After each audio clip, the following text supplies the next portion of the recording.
All right, Tomorrow Me. Structure is really simple. It's only two parts essentially, with an intro and a breakdown.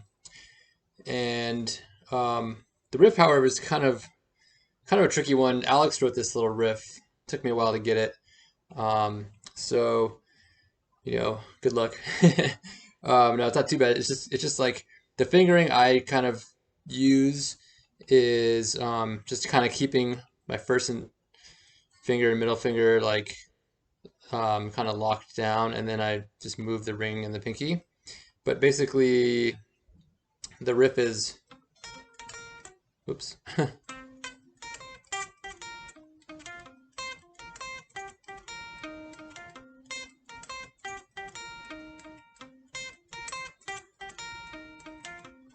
So it's in C minor, and it's C on the fourth string. Starts there, and then it hits the C octave on the second string. So, and then it goes C, it'll be B flat on the second string, and then C. So it's the first part. C, C, C, B flat, C.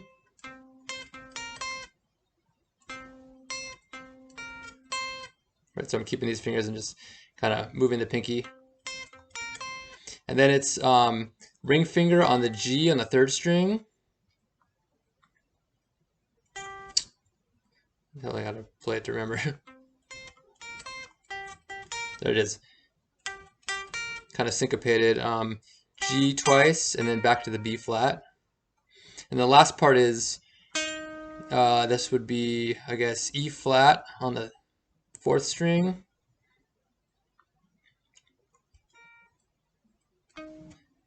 Twice.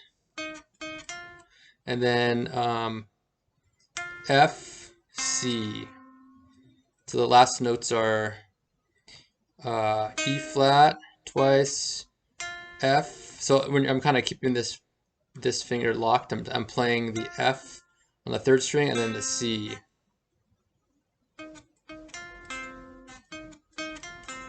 That's the last part. So the whole thing is.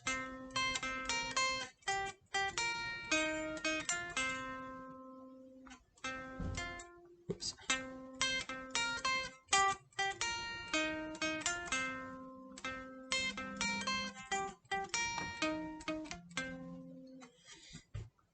So hope that makes sense. And then that's what basically the song starts with, that with just the guitar. And on this song, I use the deco pedal with the favorite switch is set to like the setting first. So you just got to click the favorite, the little like pedal with a little kind of space scene on it, and then it's kind of like a chorusy overdrivey thing. And then I think I also use delay a little bit, like a kind of a short delay, if you want to do that.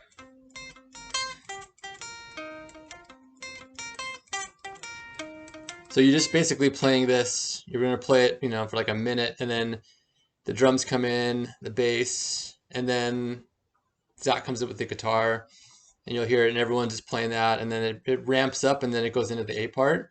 And essentially the A riff is the beginning of this, but then I just hit that G. So instead of going, it's just the G, and then it goes the G, G sharp. So G sharp, hammer on, back G, E flat, and then slide to a B on the fourth string. So that it's a fourth string E and then B. So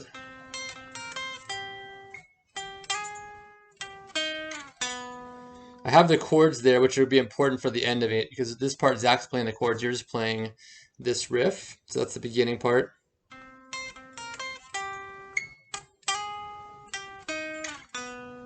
And then it goes to G. It's kind of like the beginning of the C part. So it's the G octave, F, G. So G, G, G, F, G. So that's basically like kind of the riff of the A part.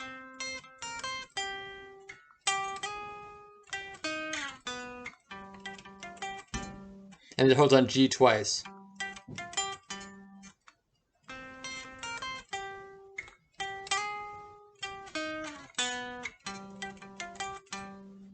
G twice. That's basically it. The second time through, I usually do a little like turnaround phrase. So I'll do the G once. Just go back to the C. If you want to do it, it's just D, F, D, F, D, and then like, what was that? B flat, D, C. So the whole thing on the A phrase, or A part,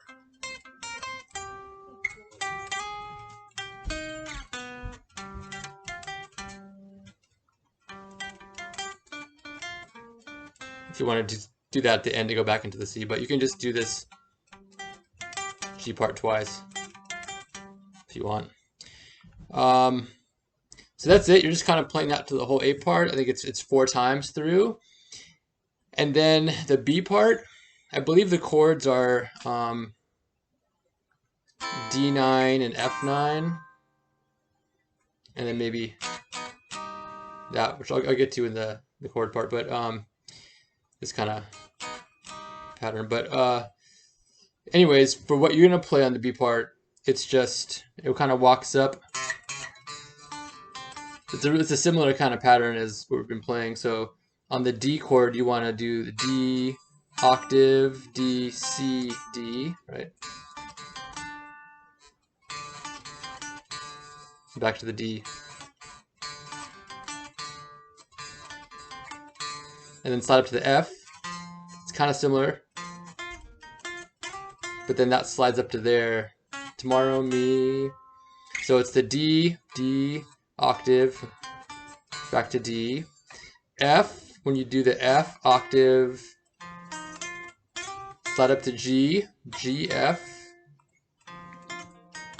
G, F, and then it's D flat, C, D flat twice, C. That's the tomorrow me, tomorrow me.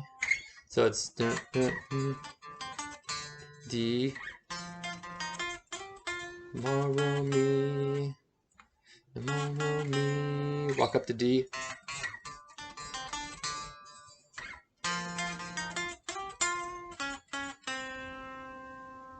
And it only does that twice on the B part, and then the end of the B part is this little,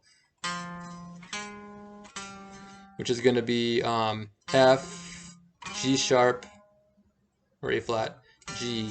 So it's 5th string, F, A flat, G. So it does the D part twice, and then at the end, the last time through,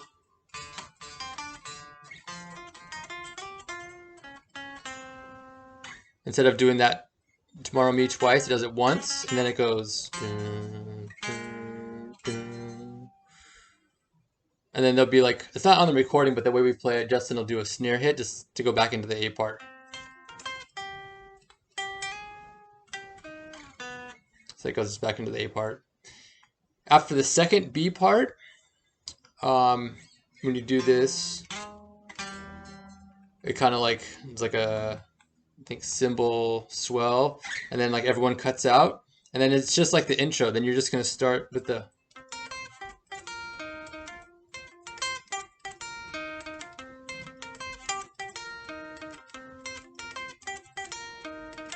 so just the breakdown is basically the same thing as the intro. You start that, drums come in, bass comes in, guitar comes in, and then ramps up, and then right when it would like go into the verse, it's going to go into, Zach will do his solo. So then this is where you're actually going to play rhythm on the last A part. And then this is C minor 7, D flat 9, that chord, and then G minor twice. I usually play the wah on this, but you don't have to.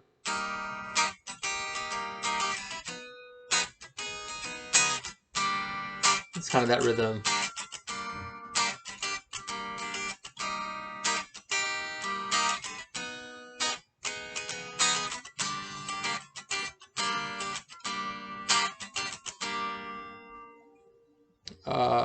So Zach solos, I think it's like 8 times. So it's like maybe twice as long as a normal 8 part. Maybe it's the same. I can't remember. But anyways, when at the end of his solo, it just goes into the B part, and then you just go back into what you're normally playing. But the beat part here is twice as long, so it's actually 4 times through. And then you just end with this. And you actually do that 4 times at the very end for like the outro. You just watch Justin for the hits, and that's basically it. So again, the structure is simple. There's A, B with like intro, breakdown, which are the same. Just the riffs are kind of weird, so it takes some practice to kind of get them down. And hopefully the recording helps with that. All right. Talk to you in the next video.